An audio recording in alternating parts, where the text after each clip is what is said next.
Paneer cheese corn toast. దీనికి కావాల్సినవి onions, capsicum and వెల్లుల్లి. దీంతోపాటు మెయిన్ కార్న్ అండ్ పన్నీర్.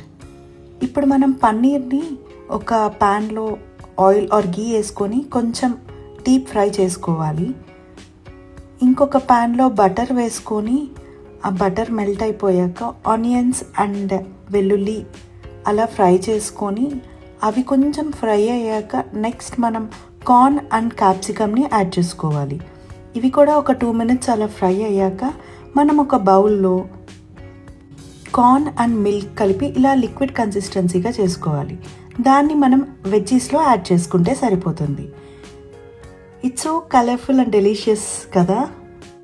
దీంట్లోనే chilli flakes and oregano add చేసుకొని మిక్స్ చేసుకోవాలి. సో మా కిడ్స్ స్పైసీ కొంచెం తక్కువే తింటారండి, సో నేను తక్కువ వేసుకున్నాను. మీ స్పైసీని బట్టి మీరు కొంచెం ఎక్కువైనా యాడ్ చేసుకోవచ్చు. నెక్స్ట్ నేను చీజ్ స్లైసెస్ని అలా స్ప్రెడ్ చేసుకున్నాను. మనం బ్రెడ్ని ఇలా కట్ చేసుకొని దాని మీద మనం చేసుకున్న వెజ్జీ స్ప్రెడ్ని ఇలా స్ప్రెడ్ చేసుకోవాలి. అలా అన్ని బ్రెడ్ స్లైసెస్ మీద మనం చేసుకున్న వెజ్జీస్ని స్ప్రెడ్ చేసుకుంటే సరిపోతుందండి. నెక్స్ట్ ఒక పాన్ తీసుకొని అందులో బటర్ వేసుకొని మనం స్లైసెస్ అన్నీ టోస్ట్ చేసుకుంటే సరిపోతుంది. దానిపైన నేను paneer, chilli flakes and oregano garnish చేసుకున్నాను. And finally your paneer cheese corn toast is ready. You can serve it. Kids will love it and enjoy the snack time.